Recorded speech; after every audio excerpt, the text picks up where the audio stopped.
You're tuned in to the Dr. Kinney Show, and I'm your host, Dr. Erin Kinney, a naturopathic doctor and speaker dedicated to unraveling the mysteries of your body and guiding you back into balance. Let's get started. Hey everyone, welcome back to another episode of the Dr. Kinney Show. This week I am joined by Mary Davis, who is a local influencer in my town of Annapolis, and I'm really pleased to have her on the show. She's got a really great story, and we're going to have a little chat about fitness, hormones, I don't know, all kinds of things. So thank you so much, Mary, for being here. Thank you for having me. I'm excited to do this first time. Yeah. It was just so fun. So can we start by having you share your story? Sure. Okay, Sounds cool. Good. So, it's kind of broad. So I'm, born and raised in this local area. I've been in the Annapolis area most of my life, and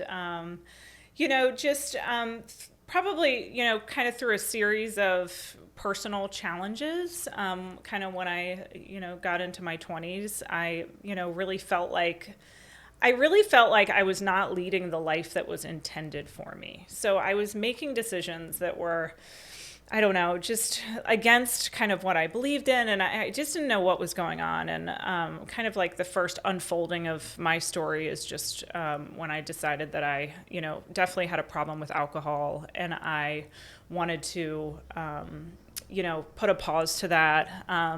And it was, kind of a really, really tough time in my life. And people laugh about that now when I say that I smoked on the way to the gym, smoked on the way home from the gym, was not a daily drinker, but when I drank, I just had no idea what the result would be. Yeah. It was like, I would drink and maybe I'd have one glass of wine, or maybe I would close down the bar. Like, you just never really knew. So for me, drinking was like just a question mark. Yeah.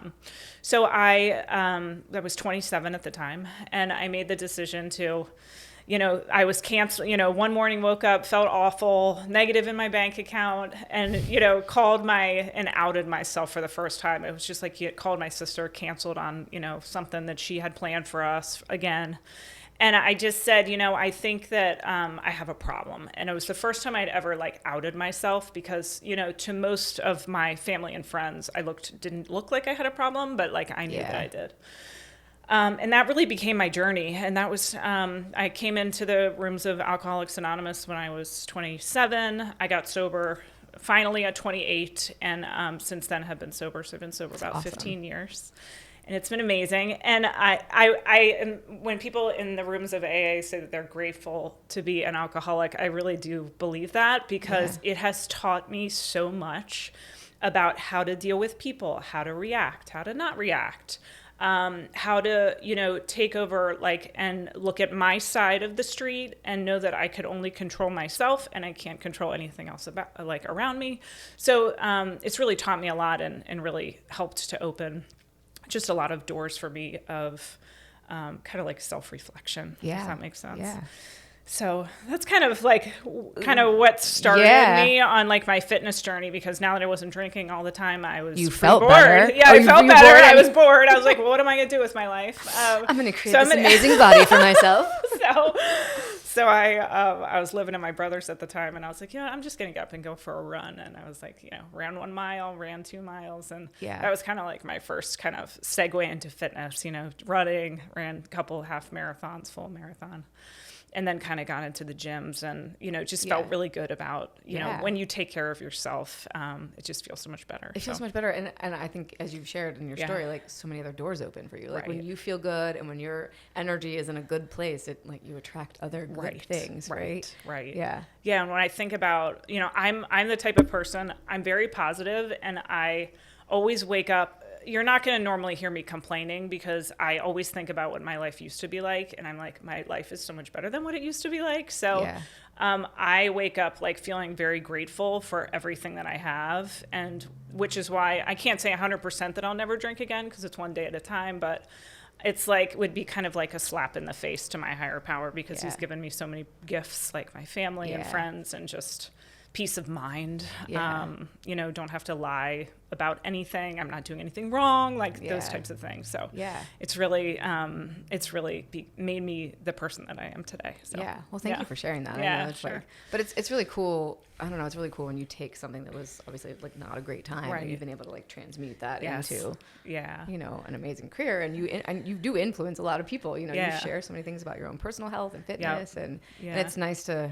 I don't know. It's nice that you're able to do that for others, right? Yeah. Yeah. There's nothing better than to be able to help somebody. And Yeah. I like to share about it. I don't share about it all the time on my social media, but, you know, definitely around my anniversary time, and definitely how it's not like I was in jail, you know, DWI, you know, homeless, you know, none of those things happen yet, they say. But if you kind of can keep continuing down that path, like it's pretty inevitable that you're going to end up in one of those places. So I always like to share that because people are like, oh, that's not me. Like, I'm still functioning. Yeah, right? I'm still functioning, Yeah. you know, so I don't look like the stereotypical person with a problem. Yeah. But that's, you know, and we were talking a little bit offline before we started recording that, you know, I see a lot of patients that come in and, you know, I always ask about, you know, alcohol consumption, and I always laugh. Usually when, you know, I talk about diet, I'll be like, oh, tell me what your breakfast is, tell me your lunch, and then I'll be like, and how about drinks? And the patients that are like, oh, I like bourbon and whiskey. I'm like, no, I meant during the day, like coffee, water. And they're like, oh, and I'm like,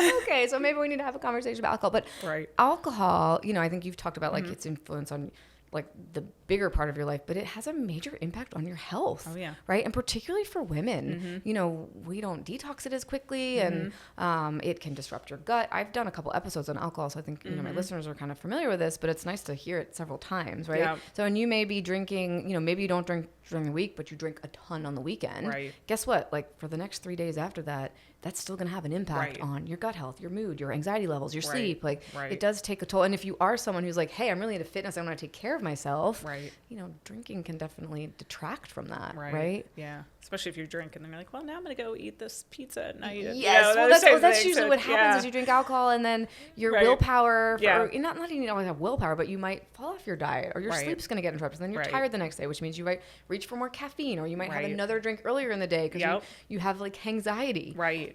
Yeah. So anyway, so it does have a big impact. And I think particularly, you know, we treat a lot of women in perimenopause and menopause, and usually around that time, women stop tolerating alcohol like how they used to. Like a patient's like, oh my God, I just can't tolerate it anymore. I drink one glass of wine and I've got hot flashes and I'm up all night. And, you know, it's because our liver's busy doing other things. And when we put alcohol in there, the body's like, okay, well, now I have to focus on this alcohol because it's poison, right? And that's the thing, it's poison. And anyways, so I think it's a really important thing to talk about. And I do too, in our town, like we live in a town where drinking is really popular. Like a lot of social activities are like around drinking, which can make it difficult if you're not drinking. I think a lot of people are like, oh my God, if I didn't drink, my friends wouldn't like me, or...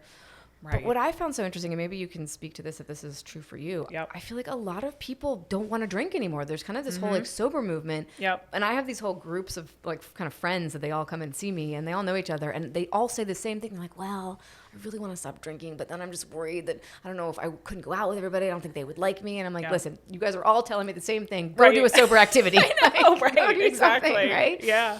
Yeah, I think that what I've learned in my sobriety is that the people that are concerned about me not drinking typically are the people that have the problem. Yes. So because they're more worried about my drinking.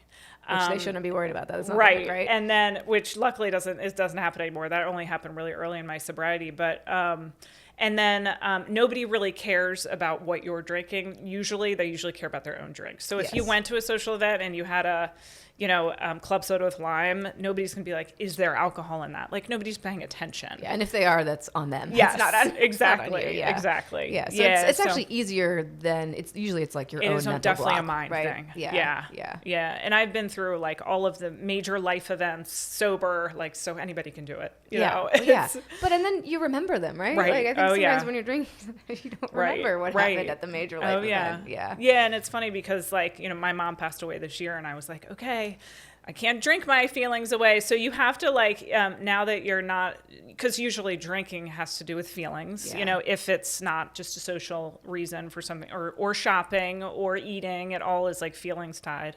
So it's good to recognize, okay, I want to scroll Instagram because I am feeling a way, yeah. or I want to eat something, sweet because I'm feeling a certain way. So it makes you really be like, okay, this is a feeling thing. Like I have to feel these feelings, even though they may be uncomfortable, but they'll help me like move past them. Yeah. And that's a really important point that you brought up. And I did an episode maybe a couple months ago with another naturopathic doctor who talks a lot about, it's just this thing called neo-emotional release. And, we talk about how like your emotions are meant to be felt. They're supposed to move through you.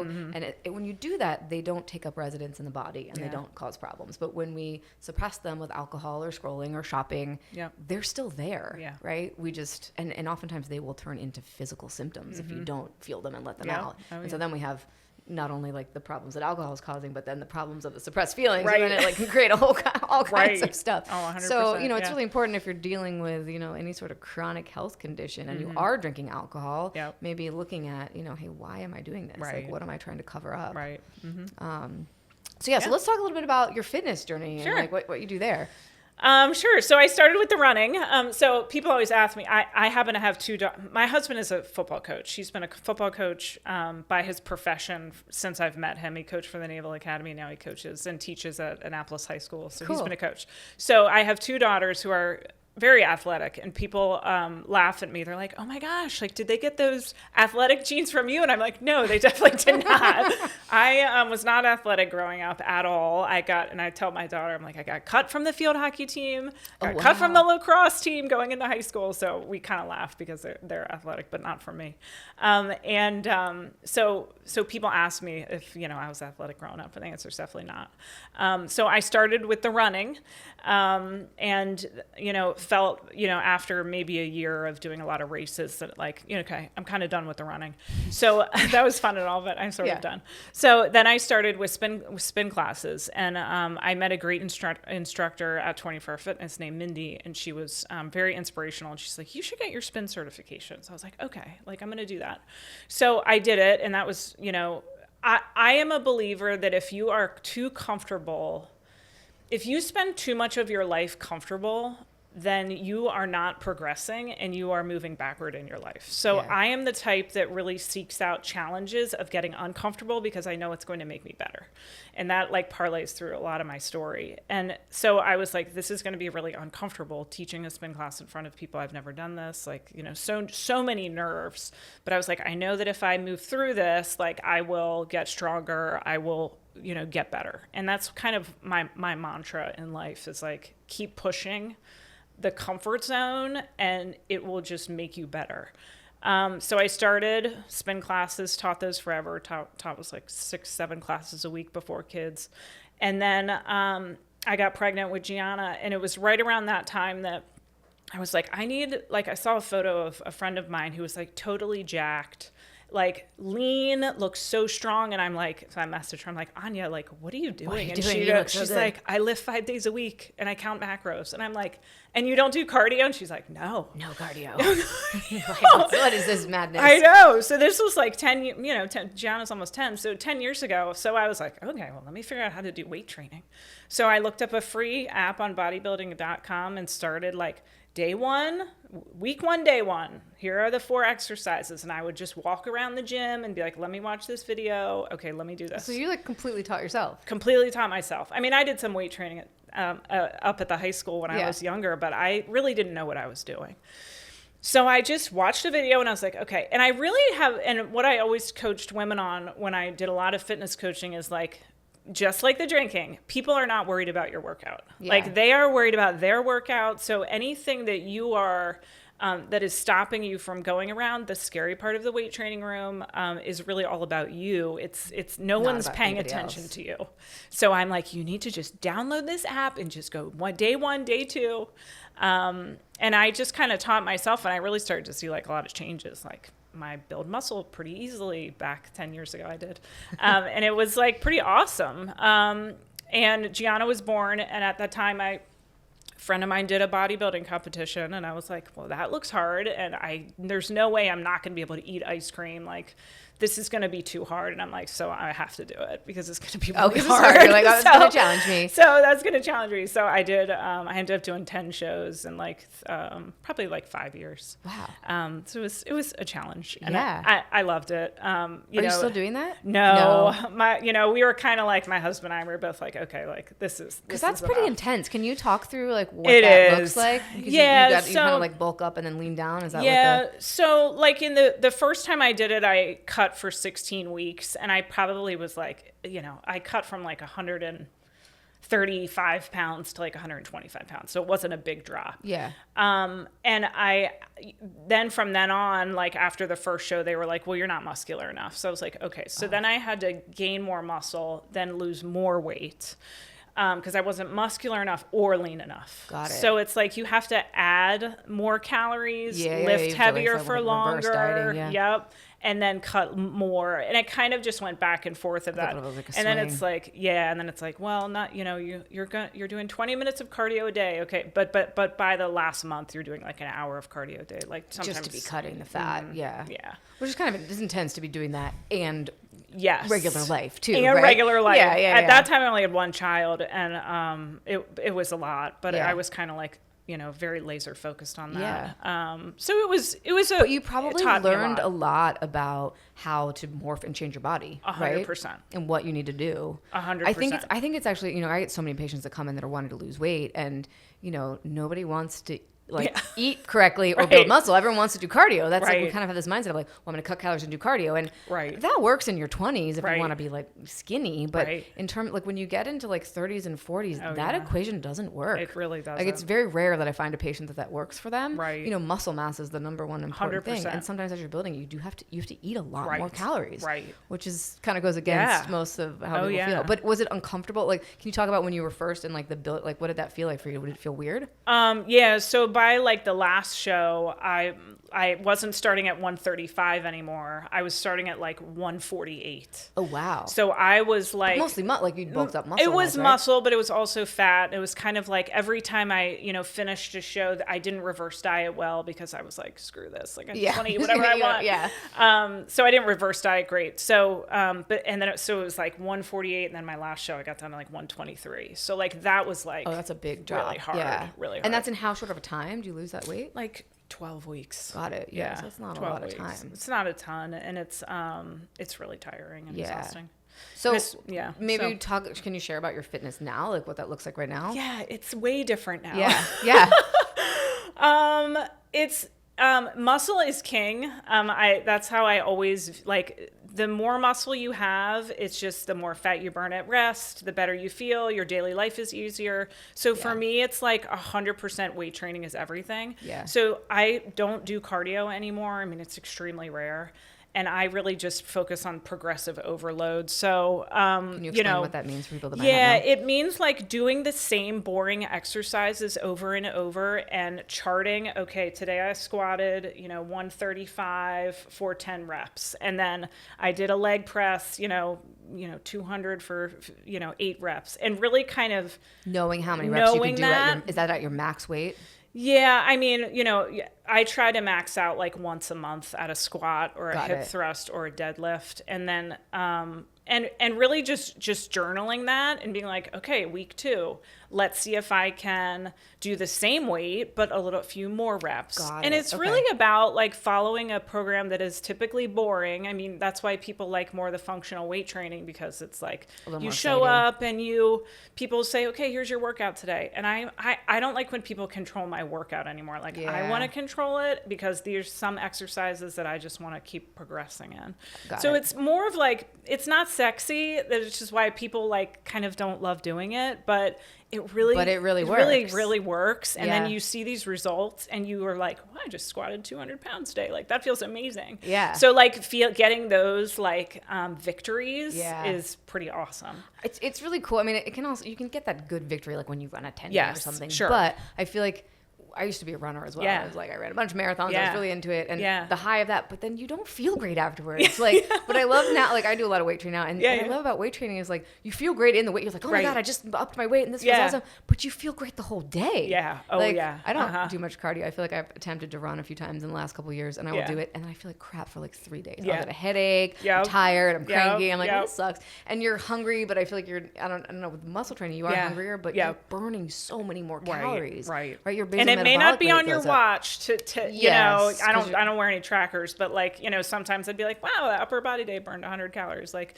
but it's like, it's not about what happens during the workout. Yeah, it's about what's happening after because you have more muscle cells that need more glucose. Right. And I think the other thing, you know, weight training, cardio does this too, but weight training will increase your insulin receptors like crazy. So it's so good for preventing aging, for preventing diabetes and, you know, and keeping your body looking amazing, which is what most of us want. Yeah. When we get into our 30s and 40s. Like, wait, I want to look like I did in my 20s. Right. Or I want to look better than I look in my 20s, which you could, right? Oh, yeah, 100%. Yeah. It's like muscle, what is it called? Muscle maturity. Yeah. So like just keep going. Like you have to keep going because it's just going to build upon that. Yeah. But you really need to start, especially if you're over 35, like just start. Because it's harder as you get older. Yeah, it does. It is. I mean, it's harder. I mean, usually it's from like mitochondria depletion and sometimes with hormones, especially if you're heading into perimenopause, to testosterone in particular, you might not build muscle as quickly. But the good news is if you do start doing it at 35, your body will actually make more testosterone because more muscle makes more testosterone,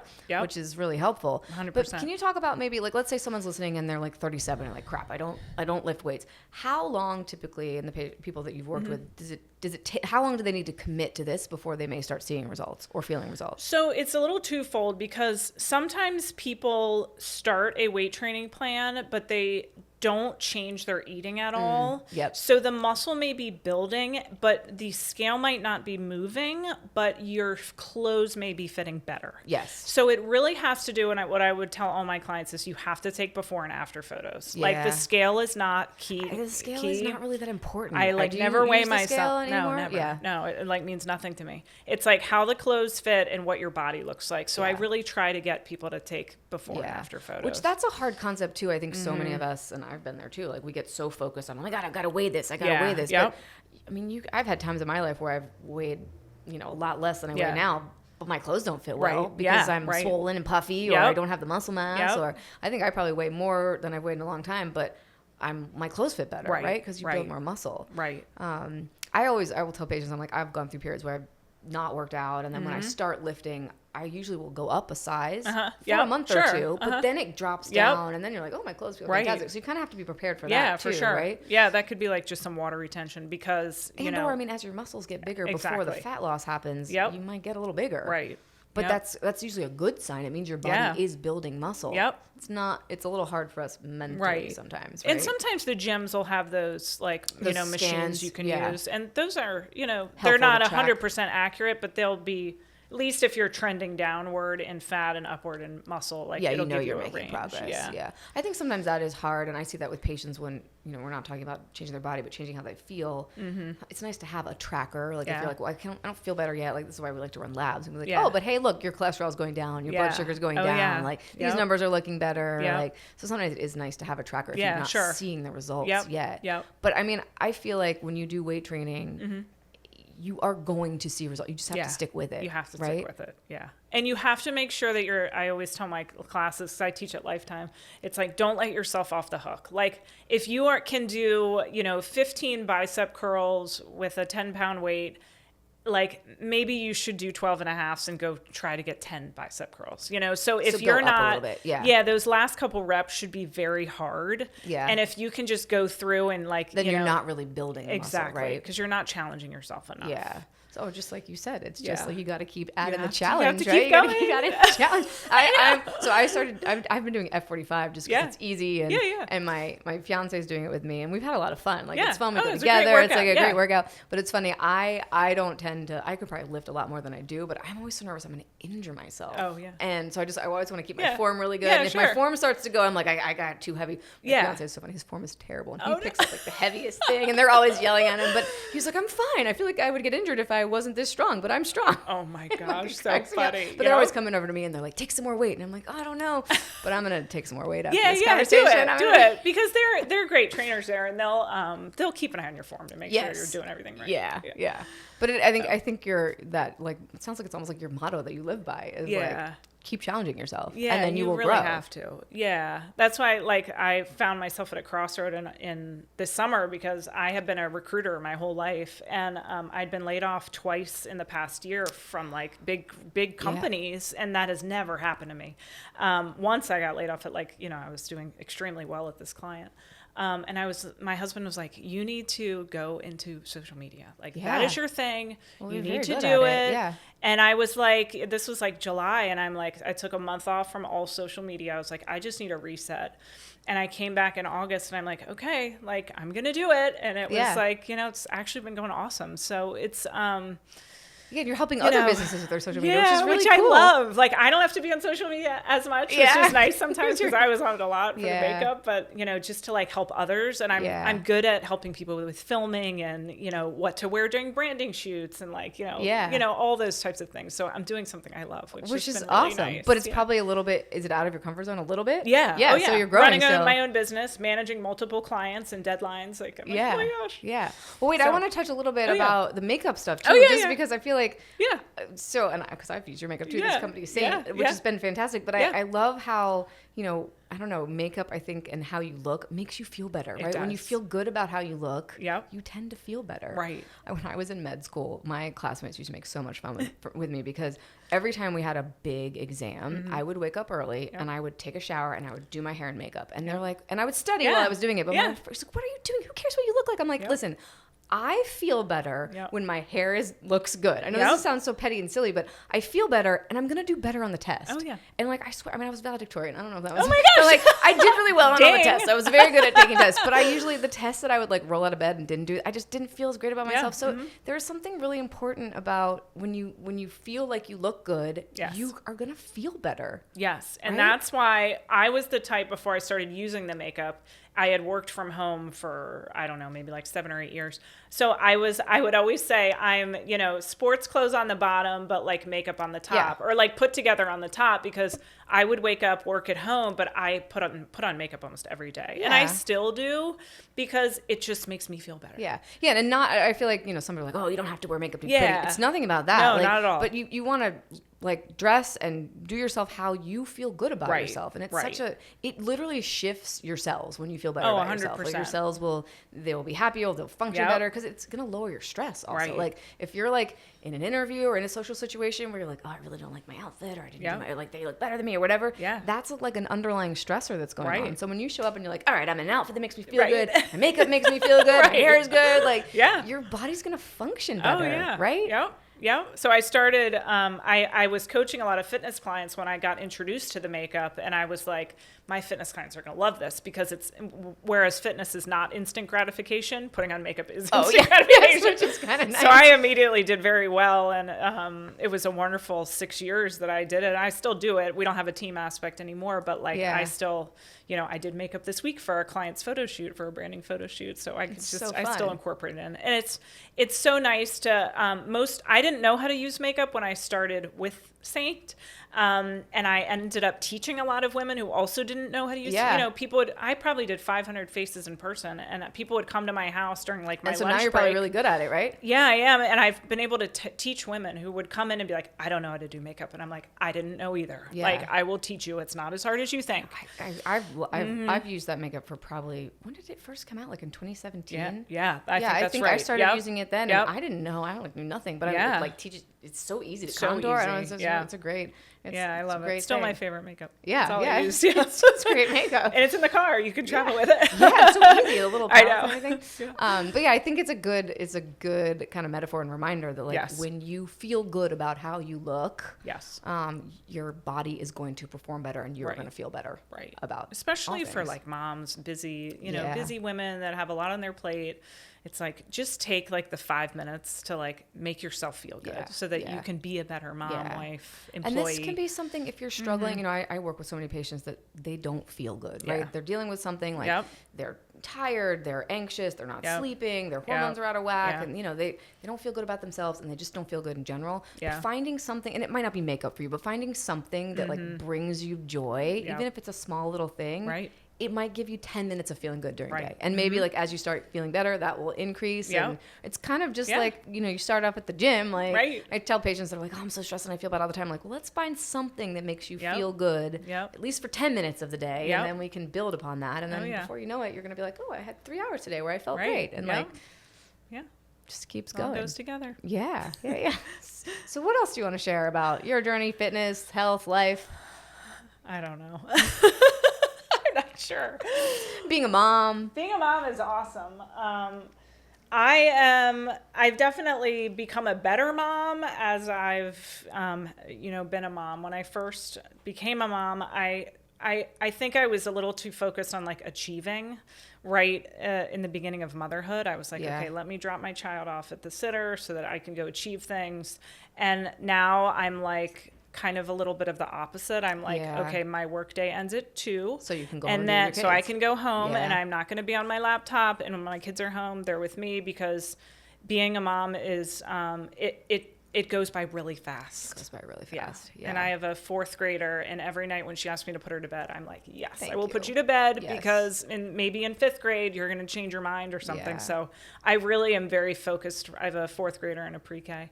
And I'm really very focused on like, enjoy the moment. This is fleeting. The folding the laundry. I'm grateful for the laundry because I have people that I love that I get to take care of. And, you know, one day I'm not going to have the laundry except my husband's laundry. I love that you shared that. Like, I feel similar when I have an 11-year-old and an 8-year-old. When my 11-year-old was first born, I was just starting. I'd been in practice for a couple of years, and I was like very focused on the business. And I feel like I was still home, but I feel like my brain was elsewhere, like those early years of her life, which I still feel kind of guilty about. But now I'm like, same thing. I'm like, when I have my kids, I'm like, I leave here at 2:30 or 3. I want to be home when they get off the bus. I want to take them to their things. I want to be more present. But I think a lot of moms feel that, you know, because going through motherhood, it's such a change to everything, right? If you had a career before and then all of a sudden you're like, oh my God, it's not just about you, it's about this baby. And sometimes your brain like wants to go back to that old, you know, you want to revert back. I have a sister who's kind of dealing with some of that. She's got a 4-year-old and a 2-year-old, and her life is so different than it was, and she's constantly like, I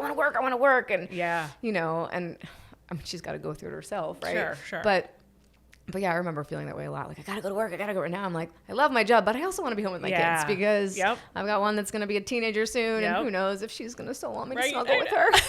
I know. Yeah, things change, and it's my husband he coached football at the Naval Academy for a long time, and he just, you know, was finding that he wasn't home very much, and he's like, you know what, I'm going to make this shift where I'm going to try corporate America, which didn't end up working out, and now he's a teacher, but, you know, we're like, we don't have as much money, but we have a lot of time together, and it's like so priceless. Awesome. You can't, it really is. I mean, just having him home earlier, you know, summers off, it's just, it's really nice. You know, that's pretty valuable. So. But think about how much joy you're getting out of that too, right? Which you feel so much better when you're getting, like, when you spend quality time with your kids when you're not elsewhere. Yeah. Kids are, I don't know, they just bring this like wonder to life, right? Like I love watching my younger daughter, like she's gotten really into reading lately, and she'll come downstairs, she's like, Mom, I read this book, and she tells me about it, and she's so excited, and it's just like cool to watch them experience the world, like everything's new and exciting to them, right? And I think it's nice to be around that more. It makes you appreciate the little things. Well, thank you for this chat. This has been super fun. Where can people find you if they want to start following you or learn more about your digital stuff? Yeah, of course. So my social media is Mary Davis Digital. So that's my Instagram. And then my main social media is marydavis.lifestyle. So that's where you can go follow her. Find me doing all the things. Yeah, and get motivated. She posts great stuff. It's always like, it's just this morning motivation. And you do a great job of all random stuff. All random stuff, but it's great. It's so fun to be motivated, you know. I just like to be honest with people and really try to, like, you know, help others in the best I can. So well, thank you for doing what you do. Yeah, thank you for having me. It's been a great fun. You're welcome. So thanks, guys. We'll see you next week. Have a good one. Thank you for tuning in today. If you enjoyed this conversation, be sure to connect with me on social media to find more helpful tips and information. You can find me at Dr. Kinney on all of the platforms. And please be sure to subscribe and leave a rating and/or a review. This helps grow the show so more people have access to this knowledge that leads to empowered healing. Love and light, and see you next week.